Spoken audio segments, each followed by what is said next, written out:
안녕하세요. 저는 29살 여자입니다.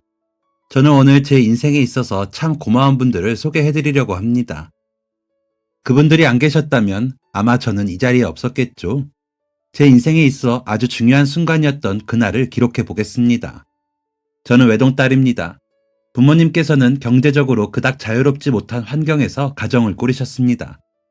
부모님이 결혼을 한 달 앞둔 어느 날, 제 친할아버지께서 하시던 사업이 정말 한순간에 망했다고 하시더라고요.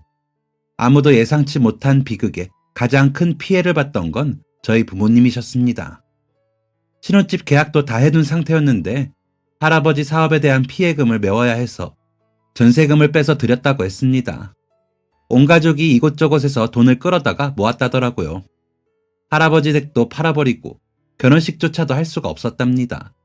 하루아침에 백수가 된 직원들이 웃으면서 결혼식장을 올 리도 없었고 결혼식장 비용도 빼서 할아버지를 가져다 드려야 했다고 하셨습니다. 그리고 또 아버지도 백수가 되었다는 것도 큰 문제였습니다. 아버지가 친할아버지 회사에서 일을 하고 계셨거든요. 결혼을 앞두고 모든 게 엉망진창이 되어버렸다고 하셨습니다. 은지야, 미안한데 우리 결혼 조금만 미루자. 1년, 아니다, 딱 2년만 기다려줄 수 있을까? 아버지는 엉망인 상황이 너무 힘들기도 했지만 어머니한테 미안한 마음이 크셨다고 했습니다. 그래서 초라한 모습으로 결혼을 하는 건 어머니에게 너무 이기적인 행동이라는 생각이 들어서 결혼을 미루자고 하셨다더라고요. 하지만 저희 어머니가 엄청 현명하십니다. 뚝심도 있고 생활력도 아주 강하신 분이시죠. 부부가 되기로 했으면 어려운 상황도 같이 헤쳐나가야지. 내가 남이에요? 예정대로 우리 식 올리기로 한 날 우리 결혼해요. 그냥 우리 가족끼리. 그것도 안 되면 그냥 둘이서 배 든든하게 채우고 혼인신고 하러 가요. 내가 월세 보증금 정도는 마련해 볼 수 있을 것 같아요. 그렇게 시작해요, 우리. 저희 어머니 진짜 당돌하시죠? 그렇게 저희 부모님의 결혼 생활이 시작되었던 겁니다. 원래 가려고 했던 아파트 뒷골목에 있는 방 하나짜리 빌라에 월세를 내고 사셨다고 했습니다. 언젠가는 저 아파트에 꼭 가리라 생각하면서요. 하지만 상황이 여간 힘든 게 아니었습니다.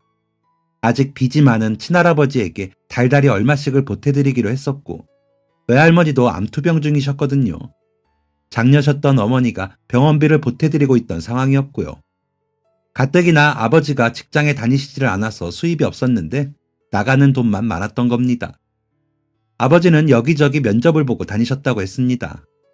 하지만 경력이라고는 부도난 아버지 회사에서 일했던 게 전부였던 아버지를 뽑아주는 곳은 없었습니다. 아버지는 면접장을 전전하시다가 이대로는 안 되겠다 싶어서 결국 식당에서 일을 하게 되셨습니다. 밥집에서 오토바이를 타고 밥 배달을 하는 일이었습니다. 일하는 시간이 많지 않은 만큼 급여도 적었지만 별 수 없었습니다. 그리고 밥집에 출근하시기 전에는 신문을 돌리셨습니다. 그렇게 일을 하시면 얼추 회사원 월급 정도는 나왔다고 했습니다. 하지만 그 돈으로 양가를 도와주고 생활을 꾸리기에는 택도 없는 돈이었습니다. 어머니도 두 손 놓고 있을 수는 없는 상황이었습니다. 어머니는 점심부터 밤까지 식당에서 설거지를 하셨습니다. 일주일에 5일을 식당에서 일을 하시고 나머지 이틀은 집에서 손부업을 하셨습니다. 그래도 두 분은 너무너무 행복하셨다고 했습니다. 운명 같은 만남으로 만나서 불타는 연애 끝에 결혼에 꼴이 나셨던 거였거든요. 이런 고난이 닥칠 줄은 아무도 예상하지 못했지만 그 고난도 두 분의 사랑을 회방 놓을 수는 없었습니다. 그리고 1년 뒤 두 분 사이에 아기가 생기게 됩니다. 그게 바로 저고요. 분명 너무 경이로운 일이었지만 현실을 생각하면 마냥 좋아할 수만은 없으셨다고 했습니다. 어머니는 어떻게 해서든지 식당의 임신 사실을 숨기고 일을 계속하고 싶으셨다고 했습니다. 그래야 돈을 벌 수 있으니까요. 하지만 어머니가 저를 품은 지 얼마 되지 않아서 외할머니가 하늘로 긴 여행을 떠나시게 되었습니다. 그 바람에 큰 충격을 받으시고 마음이 상하신 어머니는 하혈을 한번 하시고 피고임도 심하셔서 식당을 그만두셔야 했습니다. 집에서 쉬어야 하는 건 맞지만 마음이 내내 불안하시더래요. 그래서 무리가 가지 않는 선에서 손부업은 계속 하셨다고 하더라고요. 창문 너머의 아파트 단지를 보면서요. 여보, 나 합격했어. 불안하고 힘든 하루들의 연속이던 어느 날, 드디어 아버지에게 좋은 소식이 생겼습니다. 아버지가 밥집 배달을 하시면서 계속 다른 회사 면접을 보셨거든요. 더 안정적인 수익과 발전 있는 직업을 원하셨기 때문이었죠. 그러다가 한 일회용품 제작 회사에서 면접을 보셨다가 합격하시게 됩니다. 그날부로 아버지는 신문 배달과 밥집을 그만두시고 매일 아침 어머니가 다려주신 양복을 입고 회사에 출근하시게 되었습니다. 여보, 나 승진했어. 아버지는 입사 1년 만에 좋은 실적을 내면서 초고속 승진을 하게 되셨습니다. 규모가 크고 까다로운 거래처와의 거래를 아버지가 성사시켰고, 이를 대단히 여긴 회사 대표가 아버지를 승진하게 하신 거였습니다. 이제 다 좋아질 일만 남았어. 아버지도 얼마 전에 빚 다 청산하셨대. 큰아버지들이 도와주신 것 같더라고. 이제 우리만 생각하자, 여보랑 나. 그리고 우리 아기. 소희만 생각하자. 열심히 돈 벌 테니까 여보가 그렇게 가고 싶어하는 저 아파트 꼭 가자. 알겠지? 그해 어머니는 건강하게 출산을 하셨고, 이른둥이였던 저는 걱정과 달리 매우 건강했다고 하더라고요. 이제 정말 좋아질 일만 남은 건가 하셨답니다. 하지만 제가 3살이 되던 해에 아무도 예상하지 못한 비극이 찾아오게 되었습니다. IMF. 아마 저희 부모님 세대의 분들은 이 3글자만 봐도 치가 떨리고 마음이 저리신 분들이 많으실 겁니다. 저희 부모님도 마찬가지였으니까요. 아버지의 회사도 그 위기에서 살아남기는 힘들었습니다. 제가 너무 아기였을 때라 그 당시에 정확한 전말은 잘 모르겠는데 아버지가 다니셨던 회사도 어음으로 계약한 곳이 수두룩했다고 하더라고요. 회사는 부도가 났고 회사 앞에는 하루아침에 실직자가 된 동료들이 수두룩하게 모여 있었다고 하셨습니다. 갈 곳 잃은 그 수많은 사람들은 회사를 향해 욕도 해보고 울어도 보고 대자보를 붙여도 보았지만 돌아오는 대답은 없었습니다. 아버지의 심정도 처참하게 무너졌다고 하셨습니다. 이제 좀 잘 풀리나 했는데 또다시 원점이 되다니. 아니, 오히려 그보다 못한 상황일지도 모르겠다고 생각하셨답니다. 이제는 자식까지 있는 입장이니 말이죠. 하지만 아버지는 포기하지 않으셨습니다. 뭐라도 해야겠다 싶어서 큰아빠와 큰어머니들에게 사정을 해서 아무거나 좋으니 일자리 하나만 마련해달라고 하셨답니다.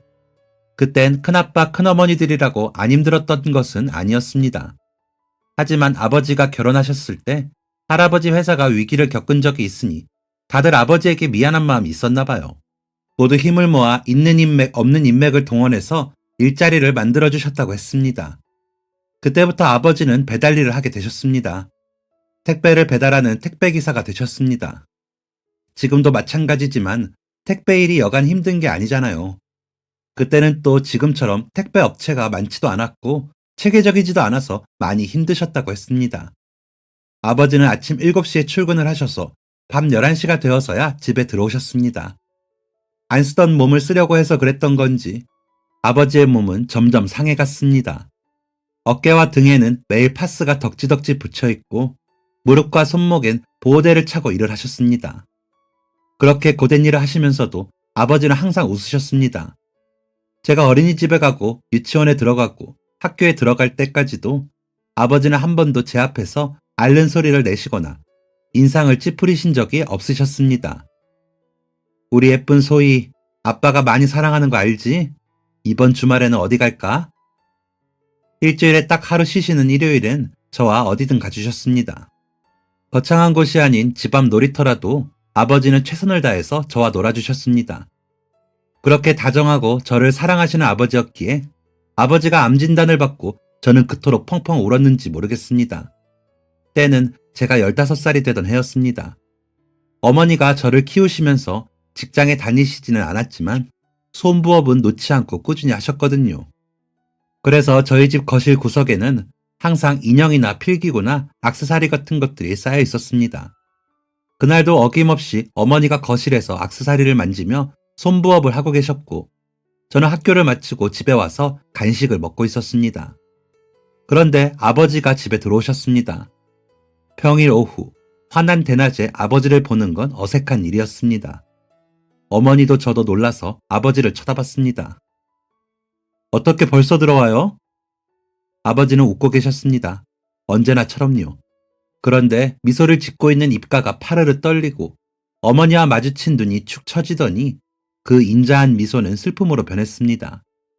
아버지는 참을 수 없다는 듯 팔로 얼굴을 가리고 주저앉아 엉엉 우셨습니다. 어머니와 저는 놀라서 몸이 굳어버렸습니다. 아버지가 왜 우는 것인지 알 수가 없었습니다. 아버지는 여전히 눈물을 쏟으시면서 자켓 안쪽에서 종이를 하나 꺼내셨습니다. 그리고 그 종이를 어머니의 부업거리가 있는 테이블 위에 놓으셨습니다.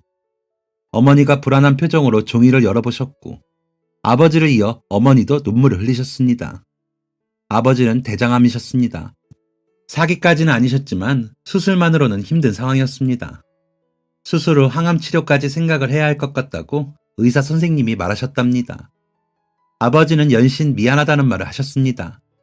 아픈 건 아버지면서 아버지는 저와 어머니를 더 많이 걱정하셨습니다. 나 죽으면 당신이랑 소희는 어떻게? 소희 아직 중학생인데 당신이 혼자 어떻게 해? 미안해 여보. 정말 미안해. 내가 아파서 미안해. 죽긴 누가 죽어요. 살 생각을 해야지. 왜 죽는 생각을 해요? 소희 고등학교 가고 대학교 가는 것까지 다 보고 죽어요. 알겠어요? 어머니는 한없이 나약해지는 아버지를 나무라셨습니다. 어머니가 얼마나 속상하셨을지 저로서는 감히 상상도 되지 않습니다. 어머니의 말씀에 아버지도 마음을 단단히 잡으셨습니다. 저 대학교 가는 것까지 꼭 볼 거라고 아버지는 약속을 하셨습니다. 저도 그 약속이 꼭 이루어지기를 바랄 뿐이었습니다. 그때부터 저희 가족은 집과 병원을 쉼없이 오갔습니다. 저는 아침에는 집에서 등교를 했다가 하교는 병원으로 하기도 하고 어떤 날은 아예 병원에서 잤다가 등교를 하기도 했습니다. 어머니는 일을 하기 시작하셨습니다. 그동안 아버지가 벌어오셨던 돈, 저를 위해 아파트에 이사 가기 위해 차곡차곡 모아두셨던 돈은 아버지 수술비로 모두 쓰였습니다. 그래서 돈이 필요했습니다.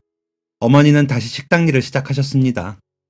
제가 학교에서 끝나고 아버지 병원으로 가면 어머니는 식당으로 출근을 하셨습니다. 식당에서 5시간을 일을 하시고 집에 가서 집 정리를 하시고 다시 병원으로 오셨습니다. 그럼 그제야 제가 집에 갔고 어머니는 밤새 아버지 곁을 지키셨습니다. 아버지가 수술하고 병원에 계신 한동안은 그런 생활이 이어졌습니다. 퇴원하시고 항암 치료를 하며 집과 병원을 오가는 동안에는 어머니는 일하는 시간을 더 늘리셨습니다. 주말에는 웨딩홀에도 나가셨습니다. 아주머니들 여럿이 있는데 그 중에서 팀장이 되셨다고 하더라고요. 생계를 위해서 참 열심히도 일을 하셨습니다. 그 사이 제게도 작은 변화가 생겼습니다. 부모님을 따라 병원을 오가다 보니까 병원에 계신 분들이 정말 위대하다고 느껴지더라고요. 특히 간호사분들의 노고가 정말 대단하다고 생각이 되었습니다.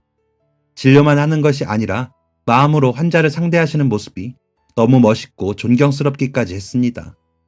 그리고 저도 그런 사람이 되고 싶다고 생각했고 그때부터 제 꿈은 간호사가 되었습니다. 와, 그럼 나중에 우리 소희가 아빠 치료해주는 거야? 뭐? 그때까지 아프려고? 얼른 나아야지 아빠. 아, 참 그렇지. 아빠 얼른 나와서 우리 소희 간호사 되는 거 꼭 봐야겠다. 그래 아빠, 꼭 약속 지켜야 한다. 나 간호사 되는 거 꼭 봐야 해. 그래, 우리 딸. 하지만 아버지는 제가 간호사가 되는 것을 결국 보지 못하셨습니다. 아버지는 제가 고등학교 2학년이 되기 전 겨울에 병원에서 돌아가셨습니다. 아직도 아버지가 돌아가신 그날이 선명하게 기억이 납니다. 방학인데도 새벽같이 눈이 떠졌습니다. 어머니는 아버지와 함께 병원에서 주무셨고 저는 집에서 혼자 잤거든요. 그런데도 일찍 눈이 떠졌고 다시 잠이 오지 않았습니다. 어둠이 가시는 창밖의 풍경이 이상하리만큼 평온한 날이었습니다. 전날 어머니가 부탁하셨던 짐이 있어서 짐을 챙기고 일찍부터 병원으로 향했습니다. 길가에 사람도 없었습니다.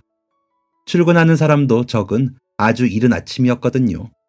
날씨조차도 바람 한 점 없이 고요했습니다. 그런데 고요한 밖과 달리 병원은 어수선했습니다. 아니, 병원 로비는 조용했는데 아버지가 있는 병실층에 다다르니까 고요함이 싹 가셨습니다. 여러 명의 목소리도 들리고 다급한 발소리도 들렸습니다. 병실에 있는 환자나 보호자들이 복도로 나와서 기웃거렸습니다. 모두 시선은 한 군데로 모여 있었습니다. 아버지가 계신 병실이었습니다. 저는 병실로 뛰어갔습니다. 병실은 아수라장이었습니다.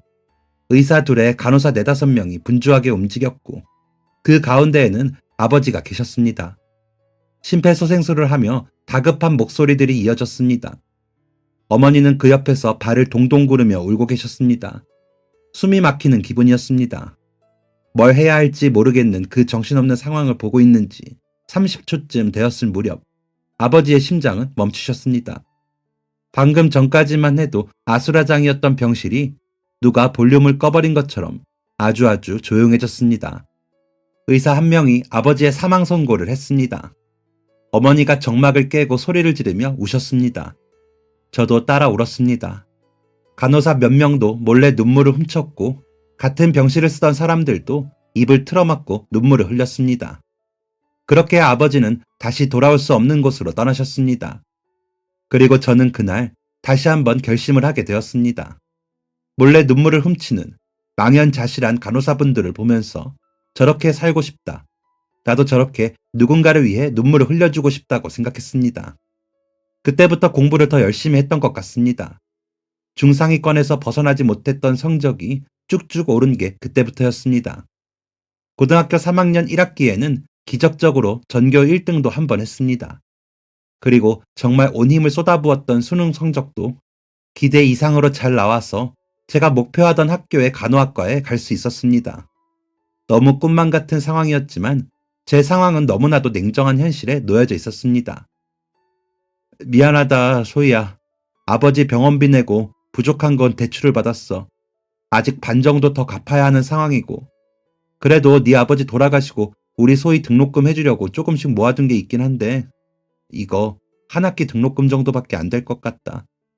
미안하다. 미안해, 소희야. 어머니는 제 눈도 제대로 못 쳐다보시고 계속 미안하다고 하셨습니다.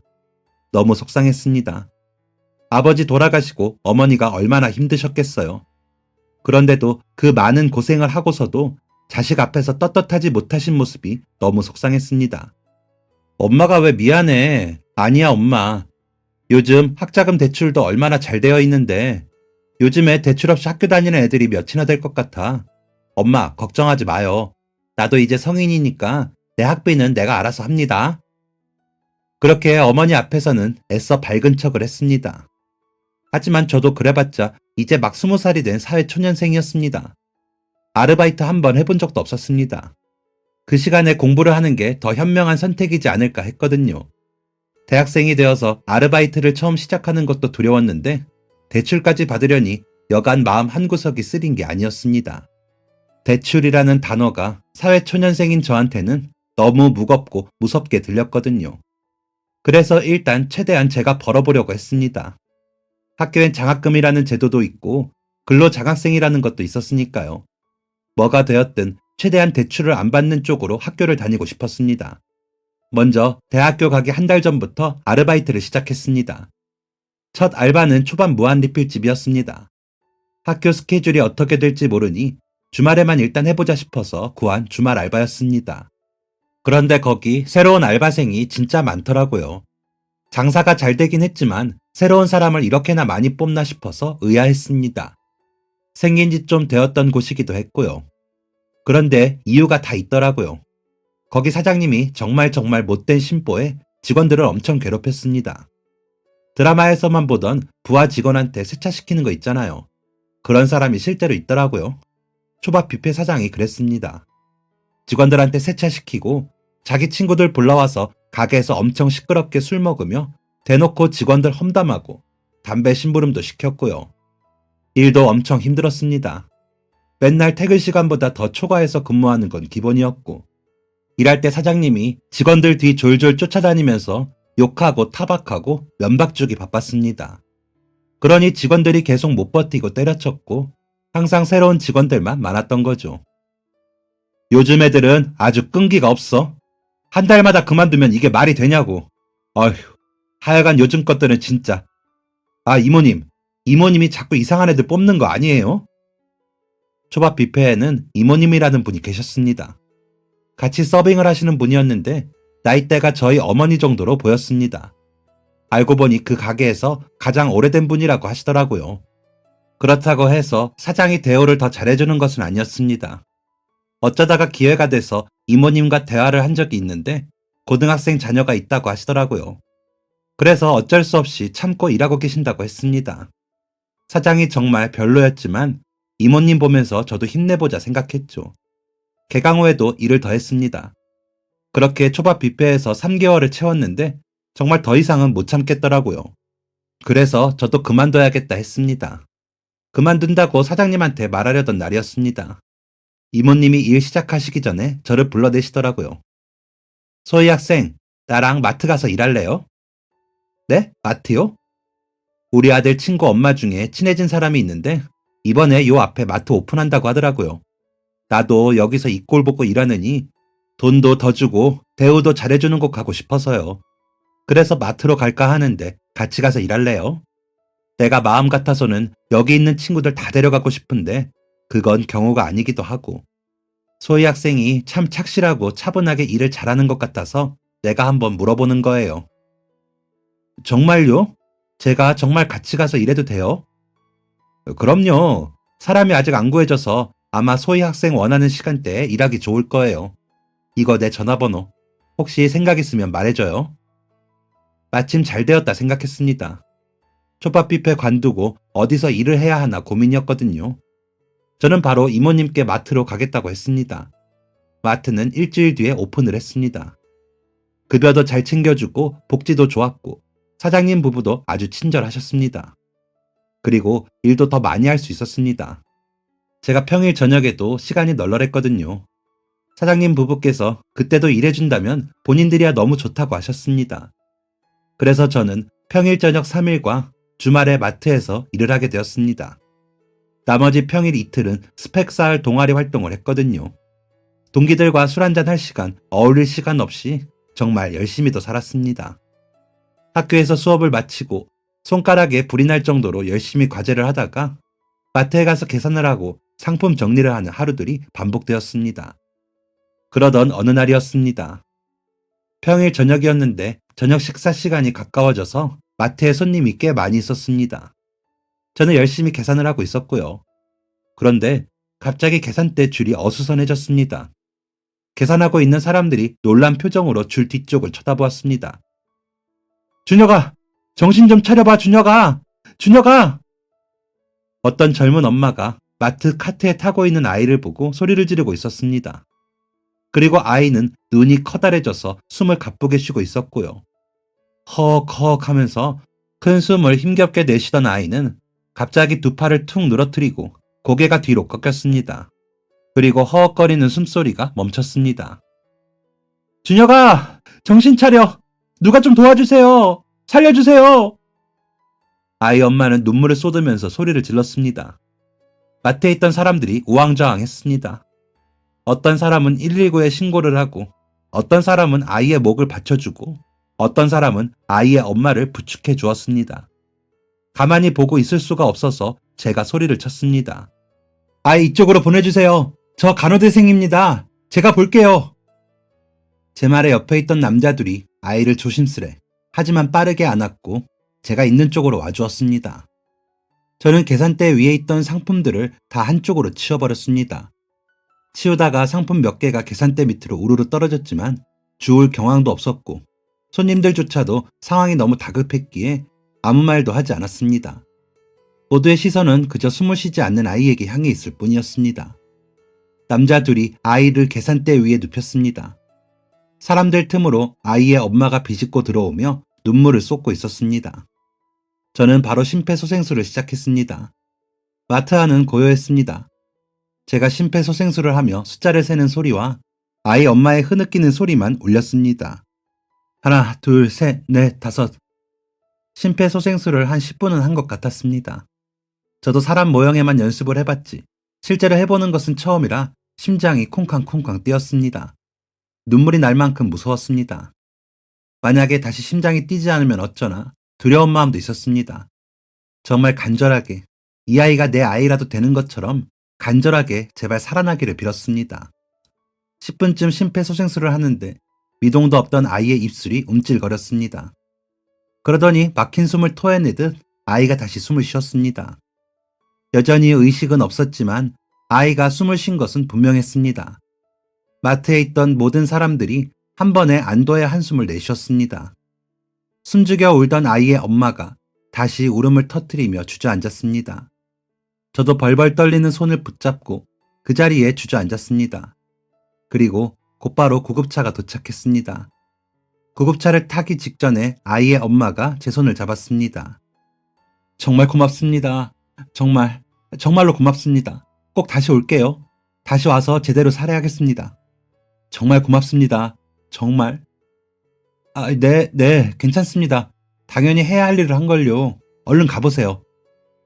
아이의 엄마는 끝까지 꾸벅꾸벅 인사를 하다가 구급차를 탔습니다. 한바탕 소동이 끝나고 온몸에 힘이 쭉 빠졌습니다. 마트 사장님 부부가 제게 다가오셨습니다. 소희 학생, 정말 고생했어. 아이고, 소희 학생 없었으면 정말 큰일 날 뻔했어. 일할 힘도 없겠다. 오늘은 이만하고 얼른 들어가 봐. 그래도 될까요? 그럼 여긴 우리가 마무리할 테니까 얼른 가봐. 오늘도 수고했어, 소희 학생. 사장님 부부의 배려로 저는 일찍 집에 갈 수 있었습니다. 퇴근길은 그저 어안이 벙벙했습니다. 내가 방금 사람을 살린 건가 하는 현실감 없는 이 상황이 너무나도 신기하고 어리둥절했습니다. 집에 가서까지 여전히 덜덜 떨리는 손을 보고서야 꿈이 아니구나 라고 자각할 수 있었습니다. 말로 표현할 수 없는 짜릿한 기분도 있었고 작은 두려움도 있었고 제일 큰 감정은 뿌듯함이었습니다. 이날은 평생 잊지 못하는 날이 되리라고 확신을 했습니다. 그 사건이 있고 이틀이 지난 날이었습니다. 마트 알바하는 날이라서 열심히 마트에서 상품 진열을 하고 있었습니다. 한참 열중하고 있는데 누가 옆에서 제게 인사를 건네더군요. 안녕하세요. 이틀 전 제가 심폐소생술을 했던 아이의 엄마였습니다. 어머, 안녕하세요. 아이는 좀 괜찮은가요? 네, 덕분에요. 아직 병원에 있긴 한데 많이 좋아졌어요. 정말 감사합니다. 그쪽 아니었으면 정말 큰일 날 뻔했어요. 아니에요. 저는 해야 할 일을 했을 뿐인걸요. 아니에요. 다들 놀란 상황에서 어떻게 그렇게 해주실 수가 있었는지. 그것도 생판 모르는 남한테 그렇게 진심을 쏟기가 힘든 거잖아요. 놀라긴 했지만 제가 간호대생이거든요. 배운 게 있어서 그런가. 그냥 빨리 심폐소생술 해야겠다는 생각만 들더라고요. 그러셨구나. 간호대생. 저 괜찮으시다면 제가 사례를 좀 해드리고 싶은데요. 네? 아니에요. 사례는요. 아니에요. 정말 괜찮습니다. 아니에요. 이렇게 가면 제 마음이 편치 않을 것 같아서 그래요. 살해하시면 제 마음이 불편해요. 그런 거 원하고 한 일도 아닌데요. 아니에요. 어떻게든 제가 뭔가 해드리고 싶은데. 그럼 이거 하나만 사주세요. 네? 아이스크림이요? 아이 엄마의 고집이 완강하더라고요. 곤란해진 저는 정리하고 있던 아이스크림을 들어보이면서 이거 하나만 사달라고 했습니다. 아이의 엄마는 고개를 갸우뚱했고 저는 제가 말하고도 이게 무슨 엉뚱한 말인가 싶어서 어색하게 웃었습니다. 그래도 이렇게 넘어가지 않으면 계속 저를 찾아오거나 뭔가 더한 걸 해주실 느낌이었거든요. 그래서 저는 계속 그 아이스크림 정말 먹고 싶었던 거라고 했고 아이의 엄마는 알겠다면서 제가 고른 그 아이스크림을 박스채로 사서 제게 주고 떠났습니다. 덕분에 한 달 내내 식후에 아이스크림을 먹어야 했지만 세상에서 제일 따뜻한 아이스크림이었습니다. 그런데 제가 아이를 구해준 일이 있고 한 2주쯤 지난 날이었습니다. 학과장 교수님께서 저를 호출하시더라고요. 그때 학과장 교수님과 말 한마디 해본 적이 없었고 수업 시간에 출석 불린 게 다였거든요. 제가 무슨 잘못을 했나 하면서 찾아뵈었습니다. 그런데 예상치도 못한 완전 뜻밖의 이야기를 하시더라고요. 소희 학생, 사람을 구했다고? 예? 그게 무슨 말씀이신지. 얼마 전에 마트에서 어린아이 심폐소생술 하지 않았나? 그걸 교수님께서 어떻게 하셨어요? 소희 학생, 땡땡 병원이라고 하나? 그 병원에서 소희 학생이 아이를 구한 사건을 알게 된 모양이야. 거기 원장님이 아주 감명 깊게 생각하시는 것 같더라고. 그래서 소희 학생 졸업할 때까지 등록금을 다 내고 가셨어. 네? 그게 대체... 소희 학생 앞으로 등록금 낼 필요가 없다는 얘기지. 정말 착한 일 했네. 고마워요. 우리 간호학과를 빛내주고 우리 학교를 빛내줘서. 믿을 수가 없었습니다. 교수님이 말씀하시는 병원이 꽤 유명한 병원이었거든요. 대체 그 병원에서 어떻게 그 사건을 알게 된 건지도 알 수 없었지만 제 등록금까지 내주시다니. 그것도 4학년 때까지 전부 다요. 어떻게 이런 행운이 제게 온 건지 믿기 힘들면서도 너무너무 행복했습니다. 그리고 한편으로는 고민도 되었습니다. 그렇게 큰 돈을 그냥 받아도 되는지 말이에요. 그래서 교수님께 고민이 된다고 하니까 이렇게 말씀하시더라고요. 소희 학생이 착한 일 했으니 그만한 보상을 받는 거야. 나중에 좋은 간호사가 되면 그걸로 충분하다고 그 병원장님이 말씀하시던데. 네, 저 진짜 좋은 간호사가 될게요. 그날 다시 한번 제 직업에 대한 책임감도 생기고 더 열심히 해야겠다는 열의도 생겼습니다. 그렇게 저는 감사한 분의 도움으로 등록금 걱정 없이 졸업을 할 수 있었습니다. 그리고 저는 졸업 후 제 등록금을 후원해 주었던 그 병원의 면접을 보았고 당당히 합격을 할 수 있었습니다. 제게 도움을 주었던 바로 그 병원에서 일을 할 수 있게 된 것이었죠. 간호사 생활은 생각보다 훨씬 더 힘들었습니다. 제가 병실 담당을 했거든요. 하루에도 몇 명씩 병실에 들어오고 나가고 하는 것을 보면서 참 여러 가지 감정이 들었습니다. 새로 들어오는 환자들을 보면 마음이 아프기도 하다가도 완쾌하고 퇴원하는 환자들을 보면 뿌듯한 감정도 들었습니다. 병실을 담당하는 간호사들은 병실에 있는 환자들을 모두 기억하고 어떤 병명인지, 특이사항은 뭔지, 어떤 약을 투여하고 있는지 알고 있어야 합니다. 그만큼 환자에게 항상 집중을 하고 있어야 했죠. 어느 날은 새로운 환자가 병실로 들어왔습니다. 1인실로 들어온 환자였는데 초등학생이었습니다. 이 어린아이가 대체 어디가 아파서 왔을까 하며 열심히 차트를 들여다보았습니다. 그런데 선천적으로 병이 있는 아이더라고요. 병명을 자세히 밝히기는 어렵지만 수술도 한 적이 있었고 아마 일상생활이 편하지만은 않았을 거라 생각이 되었습니다. 아이가 많이 힘들었겠구나. 또 한 차례 수술 일정이 잡혀있는 아이의 차트를 보며 걱정의 한숨을 내쉬고 있던 그때였습니다. 누군가 뒤에서 제게 인사를 건넸습니다. 돌아봤는데 누군지 바로 떠오르지가 않더라고요. 누구였더라? 입원하셨던 환자분은 아닌 것 같고 보호자분이셨나? 왜 기억이 안 나지? 한참 생각하고 있으니 저를 부른 여자가 빙긋 웃으면서 물어봤습니다. 저 기억 안 나세요? 한 차례 더 목소리를 들어보니 그제야 그 사람이 누군지 떠올랐습니다. 제가 수년 전에 마트에서 심폐소생술을 했던 아이의 엄마였던 겁니다. 소름이 끼칠 정도로 놀라서 저도 모르게 어머! 하고 소리를 질렀습니다. 어떻게 여기서 만나죠? 너무 신기해요. 잘 지내셨어요? 아이는 잘 지내나요? 제가 쉬지도 않고 질문을 쏟아내니까 아이의 엄마가 웃으면서 로비에 가서 얘기 좀 하자고 했습니다. 저희는 병실이 있는 층 중앙에 있는 로비에 자리를 잡았습니다. 저는 아직도 이 우연이 신기해서 마음이 한참 들떠 있었습니다. 그런데 아이의 엄마가 이런 말을 하더라고요. 저 소희 씨가 여기서 일하는 거 알고 있었어요. 네? 어떻게 하셨어요? 여기 저희 외삼촌이 병원장으로 계신 병원이거든요. 네? 어, 그럼... 갑자기 머릿속의 퍼즐이 딱딱 맞춰지는 기분이었습니다. 아이의 목숨을 구하고 제게 들어온 후원. 그런데 그 아이의 엄마가 병원장님의 조카라고? 그럼 제게 후원을 하신 분이 병원장님이 아니라 아이의 엄마인 건가? 어쩐지 그 사건에 대한 소문이 이 병원까지 퍼지는 게 이상하다 생각했다. 이런 생각들이 하나하나 차근히 떠오르더니 제가 이상하다 생각했던 의문이 모두 풀렸습니다. 그럼 제게 후원을 해주신 분이 네, 맞아요. 소희 씨가 그날 아이스크림만 받고 가셨잖아요. 제 마음이 영 불편해야 말이죠. 그래서 삼촌의 이름을 살짝 빌렸어요. 미안해요. 그동안 말 안 해서. 네? 아니요. 미안하다뇨. 그냥 좀 놀라서. 그랬구나. 그렇게 된 거였구나. 정말 감사합니다.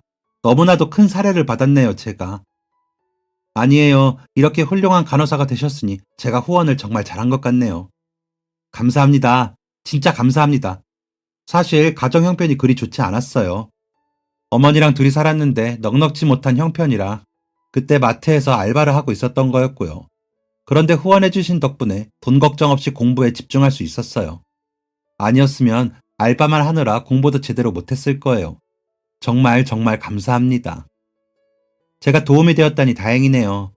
하지만 소희 씨가 살려준 저희 아이 목숨값에 비하면 그건 아무것도 아니에요. 아참, 아이는 잘 지내나요? 오늘 여기 입원했어요. 1인실에. 아, 제가 방금까지 차트로 보고 있던 그 아이가 바로 제가 살렸던 그 아이였던 겁니다. 반가운 마음도 잠시 아이의 병명과 상황을 차트로 모두 보았기에 마냥 반가워할 수는 없는 노릇이었습니다. 아, 그랬구나. 방금 차트로 봤어요. 이따 인사 한번 해주세요. 분명 엄청 좋아할 거예요. 아이가 저를 알고 있나요? 그럼요. 수도 없이 말해줬는걸요. 소희 씨 덕에 저희 아이 꿈이 간호사가 되었어요. 어머, 정말요? 네, 소희 씨 얘기하면 정말 좋아해요. 기억은 안 나지만 멋있는 분일 것 같다고 하더라고요. 그렇구나. 아, 모레 수술이던데 아이 컨디션은 괜찮은가요? 어머님은 괜찮으세요? 네, 괜찮아요. 여기 병원 선생님들 다 실력 좋으시잖아요. 소희 씨처럼 훌륭한 간호사님들도 많고요. 저는 걱정 안 해요. 저희 아이도요. 분명히 다 좋아질 거라고 믿어요. 대화를 마친 아이의 엄마는 아이에게 같이 가보자고 했습니다. 왠지 떨리는 기분이었습니다. 어떤 말을 해주면 좋을까?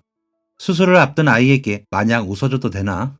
여러 생각이 들었는데 병실 문을 열고 아이의 얼굴을 마주하자 그냥 아무 생각이 안 났습니다. 그냥 환하게 웃어 보였습니다. 아이도 저에게 그런 표정을 지어주었거든요. 제 걱정과 다르게 아이는 너무나도 밝고 너무 명랑하고 정말 활기찼습니다. 기운이 정말 좋아서 오히려 제가 좋은 기운을 받는 것 같았습니다. 아이의 엄마가 말한 대로 아이도 엄마도 걱정하지 않는 듯 했습니다. 모두 잘 되리라고 믿고 있는 것 같았습니다. 그리고 이틀 뒤 예정대로 아이의 수술이 진행되었습니다. 병원에서 수많은 환자들을 보다 보면 어느 정도의 예감이라는 게 생기더라고요. 저 환자는 분명 좋아질 것이다 라고 하는. 그 아이를 보면서도 그런 생각을 했습니다.